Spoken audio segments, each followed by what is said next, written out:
mengagetkan dunia kedokteran di Timur Tengah.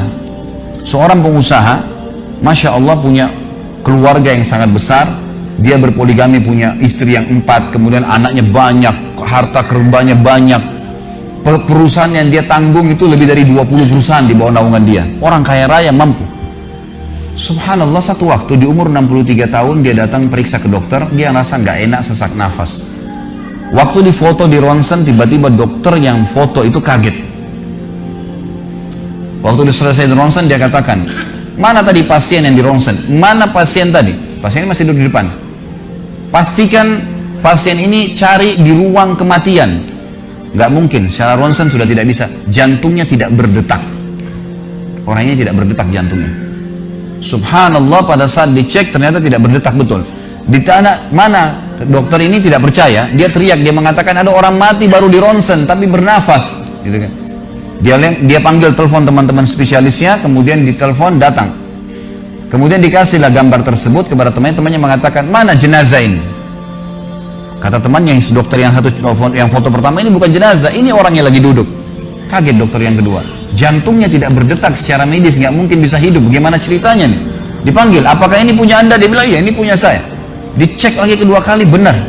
Dua-dua dokter ini tahu secara teoritis, shock. Ini nggak mungkin orang mati nih.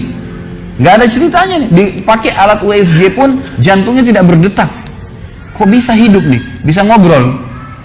Telepon teman-temannya. Sampai dokter-dokter yang asli dari Jazirah Arab pun yang ada di Eropa, dokter spesialis pada datang keesokan harinya, cek, nggak percaya kejadian ini. Dicek ternyata benar. Kemudian ditelusurin lah, kira-kira bagaimana bisa orang ini masih bernafas, masih ngomong. Si pasien ini mengatakan, ada apa sebenarnya? Dia bilang, orang seperti Anda nggak mungkin hidup, sudah mati. Lalu kata dia, apakah orang seperti saya, jantung tidak berdetak, bisa punya keluarga? Mereka bilang, mustahil.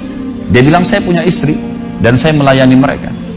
Apakah orang seperti saya bisa bekerja? Dia bilang, mustahil, saya menaungi 20 perusahaan saya. Semuanya bisa berjalan. Mereka nggak percaya. Sampai datang seorang dokter yang senior dari Jerman, datang khusus karena kasus masalah ini, diundang oleh dokter-dokter spesialis tadi. Dicek, ditemukan ternyata teman-teman sekalian, di bagian bawah jantungnya ada urat-urat saraf seperti terbuat, ya, seperti dibuat secara alami yang mengalirkan darah-darah tertentu sehingga ada pompa nafas di situ. Tidak ada di manusia lain, cuma di orang ini saja. Semua dokter mengatakan ini nggak masuk di akal, nggak ada manusia seperti ini di dunia. Jantungnya sudah tidak bergerak tapi masih bisa hidup karena dari rongga-rongga urat saraf yang keluar itu bisa masuk udara, oksigen, dan terpompa, akhirnya hidup dan hidupnya normal, gitu kan. Subhanallah, ini sesuatu keajaiban. Lalu kemudian ditanggapi oleh seorang syekh yang memang teman dekatnya orang ini, mengatakan, yang saya tahu, ini semuanya disampaikan dalam khutbah Jumat.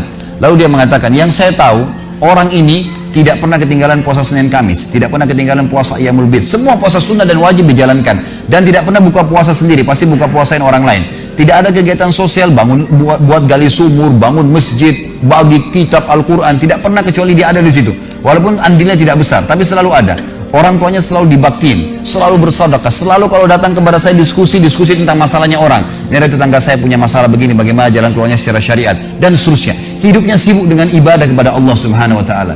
Allah ciptakan urat saraf khusus sehingga bisa terpompa, ya, udara masuk ke jantungnya. Tidak ada operasi. Ini yang dikatakan yaj'al min amri yusra, mudah, aneh, dokter nggak masuk di akalnya.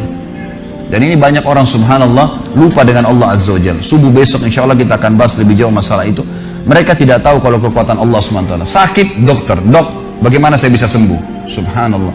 Sebelum pergi akhi, ukhti, bilang, ya Allah, jadikan dokter ini penyebab saya sembuh insya Allah. Tapi kita tidak bergantung pada manusia. Kata Nabi SAW dalam hadis qudsi riwayat Bukhari, kata Allah Azza wa Jal, hai anak Adam, kalau kau menggantungkan nasibmu padaku, aku akan memenuhi semua kebutuhanmu. Tapi kalau kau menggantungkan nasibmu pada selain aku, maka aku akan biarkan kau dengan ketergantunganmu. Ya udah, terserah kamu, tidak akan bisa ditolong, gitu kan. Tapi kalau Allah Azza wa Jal turun tangan, sudah berbeda ceritanya teman-teman sekalian. أمي كم أهواها أشتاق لمرآها وأحن لألقاها وأقبل يمناها.